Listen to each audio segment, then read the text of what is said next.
योगी सरकार जो बजट पेश करने जा रही है, उस बजट को लेकर तमाम लोगों को उम्मीदें हैं। चाहे नौजवानों की बात हो, चाहे किसानों की बात हो, चाहे महिलाओं की बात हो, चाहे बुजुर्गों की बात हो, हर शख्स उम्मीद लगाए बैठा है कि उसके लिए कुछ ना कुछ खास होगा।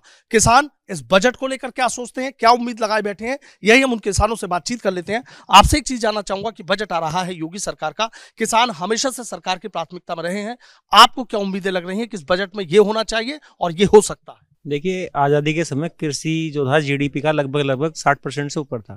आज 20% से नीचे आ गया। तो उसका सबसे बड़ा कारण यही है कि सरकारों का ध्यान कृषि क्षेत्र की तरफ कम है।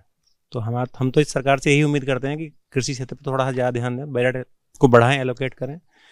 कृषि यंत्रों पर सब्सिडी मिलती थी 3 साल से, वो भी बंद है। कृषि यंत्रों पर सब्सिडी नहीं मिल रही है किसी भी को भी, तो उसे बढ़ाया जाए, सुचारू किया जाए। दवाइयों पर सब्सिडी थी, पेस्टिसाइड पर सब्सिडी थी, ब्लॉक में आते थे, कुछ भी नहीं है। आपको मैं ब्लॉक का सर्वे कराता हूँ, कोई पेस्टिसाइड नहीं है वहाँ, कुछ भी उपलब्ध नहीं है। सब्सिडी की छोड़िए। फिर कहने इन्होंने कहा कि खाते में सब्सिडी आएगी। 4-4 साल के लोगों की सब्सिडी खाते में नहीं आई है, रुकी हुई है पिछले उसकी भी। आप जानकारी कर सकते हैं, हमारे गांव में ही कृषि सेवा केंद्र है, वहाँ देख लें। तो हमारा तो कहना ये है कि बजट को बढ़ाएं और दें। फ्री के तो मैं किसी चीज़ के पक्ष में नहीं। फ्री की चीज़ अगर कोई भी किसी को दी जाएगी, उसका लाभ के बजाय नुकसान होने लगे।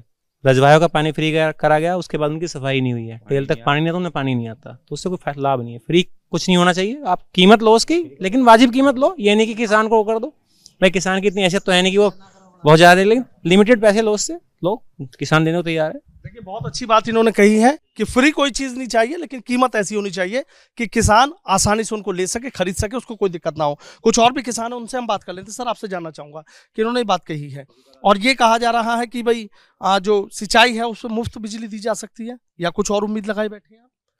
नहीं, सिंचाई तो मुफ्त ही चल रही है। सिंचाई मुफ्त चलने का पर नुकसान हो रहा है हम लोगों को फायदे की जगह। पहले सिंचाई के सारे साल में लगभग 200-300 रुपये चले जाते थे, तो उसका ध्यान रखा जाता था, रजवाओं का सफाई होती थी। इस बार पिछले 3 साल से, अब वो जब से बीजेपी गवर्नमेंट आई है, 200 रुपये की छूट दे के हमें, मेरे खेत में इस बार 10 बीघा ज़मीन में लगभग 10 बार रजवा टूटा।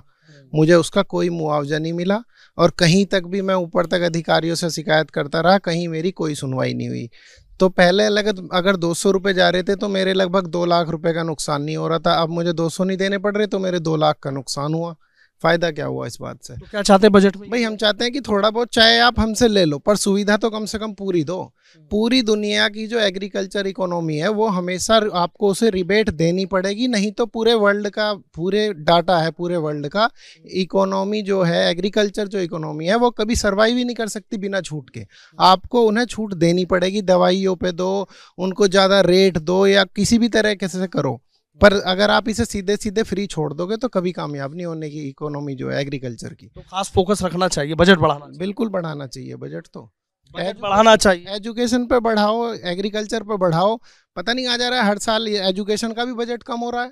भाई, पूरी दुनिया की जो आप सबका एग्जाम्पल देखो, जहाँ पे एजुकेशन, हेल्थ और एग्रीकल्चर, इन तीनों चीज़ों पे सबसे ज़्यादा ध्यान होना चाहिए ना। आप लगातार पिछले कई साल से देख लो, एजुकेशन का बजट भी घटता जा रहा है।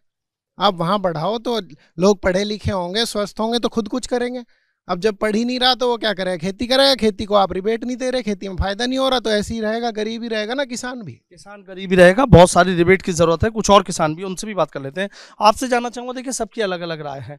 किसान के आगे अगर बात करें, पश्चिम उत्तर प्रदेश की बात करें, तो सबसे बड़ी परेशानी इस वक्त किसान के सामने क्या है? किसान के सामने सबसे बड़ी परेशानी महंगाई, छोटा पशु, बेरोजगारी। मतलब जो नौजवान है वे बेरोजगार है ना, उनको रोजगार उपलब्ध कराए जाए। और फ्री का जो सौदा है ना, ये बहुत खराब है। अच्छा, जैसे राशन या कुछ जो राशन मिल रहा है ये बहुत खराब। क्योंकि जब आदमी को फ्री का, मुझे ही अगर फ्री में कुछ मिलने लगा तो मैं आलसी हो जाऊंगा, मैं करना नहीं चाहूँगा। जब मुझे फ्री में मिल रहा है एक चीज़, तो मैं काम क्यों करूँ? जिसकी बिच्चा न वो करे क्यों? फ्री का कोई भी चीज़ मत दो, उसके और विकल्प सोचो, उसे कहाँ छूट दी जाए, उसकी कीमत उतनी लगाई जाए जो गरीब आदमी भी दे सके।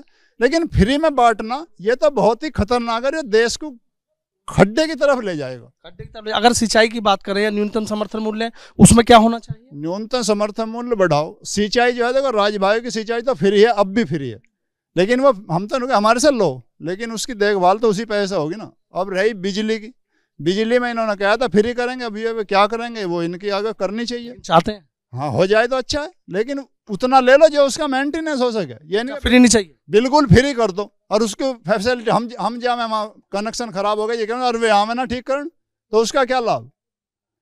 बहुत अच्छी, देखिए तमाम किसानों की आप बात सुन रहे हैं। फ्री की कोई चीज इन्हें नहीं चाहिए, ये चाहते हैं सुविधा दीजिए, हमसे चार्ज ले लीजिए, लेकिन इतना कि किसान उसको आसानी से वहन कर सके। कुछ युवा भी हैं, उनसे भी हम बात करेंगे। देखिए युवाओं का हमेशा फोकस रहता है कि भाई युवा हैं, देश की तरक्की का सबसे बड़े मजबूत कर्णधार हैं। आप क्या चाहते हैं, क्या होना चाहिए, चूंकि किसान के बेटे हैं? जी बिल्कुल, मैं जो ये अब मैं बताना चाहूँगा कि आपको कल परसों की बात यही है कि ये इतना सा भजड़ा फिर रहा था वो तो मैं उसे खाना वाना खिलाया, रात की बात है, वो रात को पूरी रात वो शोर मचाता रहा। फिर मैं रात को उठ के गया, ये असल की सच्ची में आप पूछ भी लीजिएगा मम्मी से, तो मैं उसे खाना ब्रेड दिए, रोटी वोटी दी। तो मैं यही कहना चाहता हूँ कि गौशाला हर जगह तो गौशाला बना जाए, गौशाला ही नहीं है बिल्कुल भी। आप जाके देखेगा बहुत कम तरीके से गौशाला हैं, और ये गौशाला के लिए होना चाहिए, दान करना चाहिए लोगों को, और कोई करता ही नहीं है। और जब हम भी दान करने जाएंगे, और मैं एक बात बताइए, जब हम दान करने जाएंगे गौशाला में, सरकार से भी चाहते हैं वैसे कुछ होना चाहिए? बिल्कुल होना चाहिए, सरकार को तो बिल्कुल फ्री कर देना चाहिए गौशाला का हिसाब। भैया जो बात है, एक मिनट, हमने देखी है कि जो बेसहारा पशुओं की बात करें, वाकई ज्यादा बड़ी दिक्कत है किसानों को। बहुत बड़ी दिक्कत है। किसान कोई फसल बोता है, फिर उसके बाद वो खा जाते हैं, फिर वो दोबारा से होती है, उग ही नहीं पाती है, तो सारी समस्याएं हैं। और जहाँ भी खेत हैं, कहीं भी आप चले जाओ, अगर एक दो हो तो देखा भी जाए, 25-25, 30-30 पूरा झुंड एक ही खेत में खाता है, सारे एक साथ रहते हैं। क्या चाहते हैं सरकार से बजट? अब उसमें कुछ ना कुछ तो प्रावधान करें ना उस चीज़ के लिए। अब कुछ ना कुछ समस्या का निवारण करोगे तभी तो कुछ किसान आगे बढ़ पाएगा, यानी तो ये। अच्छा आप बता दीजिए क्या कहना चाहते हैं? भाई पहला मुद्दा यही है कि छुट्टा पशु जो इन पर रोक लगे, भाई इन्होंने मार रखे किसान ज्यादातर। और दूसरे तो इधर रोग बहुत है किसानों की, फसल खाने को दिन लियो। हाँ, तो इन पे गौशाला में इन पे भेजा जा और इन पे कार्रवाई करी जा, अधिकारियों पे भी। सरकार से कुछ और चाहते हैं फसलों के लिए कुछ? भाई फसलों पे किसानों को खाद भी, ये तेल पे इन पे छूट दी जा, सब्सिडी दी जा, यही है जी। अच्छा सब्सिडी चाहते हैं किसान को? हाँ जी बता दीजिए आप। मैं चाहता हूँ, मैं आप लोग देख रहे होंगे भाई, गौशाला की बात चलती है, गौशाला बनाओ। ये सांड कहाँ जाएंगे भाई, सांडशाला कहाँ है भाई? सांड मान लिया हमने गाय सारी पकड़ के अंदर बंद कर दी, और सांड सारे सड़क पे घूम रहे। इनके लिए एक सांडशाला बनाओ, एक गौशाला बनाओ, और हर ग्राम प्रधान को जिम्मेदारी दो, हर महीने उसके खाते से 2-3 लाख रुपए पैसे दो। पैसे से होगा सब कुछ। सरकार चाहती है पैसे तो देना, और भावनाओं से बस लोगों की जी गाय हैं इनकी सेवा करो, गौशाला बनाओ। बजट होना चाहिए। गौशाला चलेगी कहाँ से जब पैसा नहीं है? पैसा नहीं होगा, बजट होना चाहिए गौशालाओं के लिए, ये इनका कहना है। एक बार फिर हम इनसे बात कर लेते हैं, और कुछ बता दीजिए। तमाम मुद्दों पे बात हो गई, क्योंकि मैंने देखा है कि किसानों की समस्याएं आप उठाते रहते हैं, खुद किसान हैं, अभी खेत से भी आप आए हैं। और क्या ऐसा होना चाहिए कि सरकार चूंकि बजट ला रही है, सबकी उम्मीदें क्या क्या किसानों के लिए होना चाहिए, कम शब्दों में बता। समस्याएं तो बहुत हैं किसान की, लेकिन फिर भी कृषि को अगर ऊपर उठाना तो सरकार को कृषि पर सब्सिडी देनी पड़ेगी, वरना कृषि क्षेत्र डूब जाएगा। युवाओं का मोह भंग होता जा रहा है, कृषि से खेती करना नहीं चाह रहा। आज का जो युवा है, आप कहीं भी सर्वे करा लीजिएगा, 60% युवा खेती नहीं करना चाह रहा, दूर भाग रहा है उससे। तो उसको उसकी तरफ प्रोत्साहित करना है, तो एक तो वैज्ञानिक खेती को बढ़ावा दें आप। अब हमारे आसपास इतनी यूनिवर्सिटी खुली है, एग्रीकल्चर यूनिवर्सिटी हमारे पास में है। एक वैज्ञानिक बताओ जिसने हमारे गांव में आके एक प्रोजेक्ट करा हो, एक खेत गोद लिया हो कि भाई इस खेत में हमारे हिसाब से खेती करो, हम कराएंगे। कुछ नहीं है, सब सेंटरों पे चल रहा है। एक लागत मूल्य आयोग बना था, उसकी सिफारिश सरकार कभी मानती नहीं है। सरकार के इतने केंद्र हैं, उनसे पता कर ले कि क्या लागत आ रही है, उसके आधार पर मूल्य तय करे सरकार। तो हमारी तो थोड़ी सी यही है, बाकी सरकार जो करे अच्छा है। देखिए तमाम किसानों से हमने बात की है, और किसान बजट से बहुत उम्मीद लगाए बैठा है।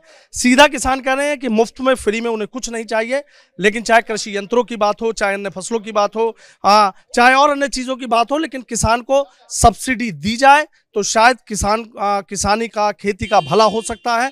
जो युवा है, युवाओं का खेती से मोह भंग होता जा रहा है। इसलिए सरकार को किसानों के मसले पर जो बजट है उसको बढ़ाना होगा, खेती पर खास फोकस करना होगा, क्योंकि पश्चिम उत्तर प्रदेश का किसान पूरे देश ही नहीं पूरी दुनिया का मुंह मीठा कराने का काम करता है। लेकिन कई बार किसानों के आगे जो भुगतान नहीं होता था, हालांकि पहले के मुकाबले स्थिति सुधरी है, भुगतान होने लगा है, लेकिन गन्ने का रेट बढ़ाने की भी किसान मांग कर रहे हैं और सब्सिडी की भी मांग कर रहे हैं। देखना यह होगा कि वाकई इस बजट में किसानों के लिए कितना कुछ खास हो पाता है। वीडियो जर्नलिस्ट सत्येंद्र सिंह के साथ सनुज शर्मा, एबीपी गंगा, मेरठ।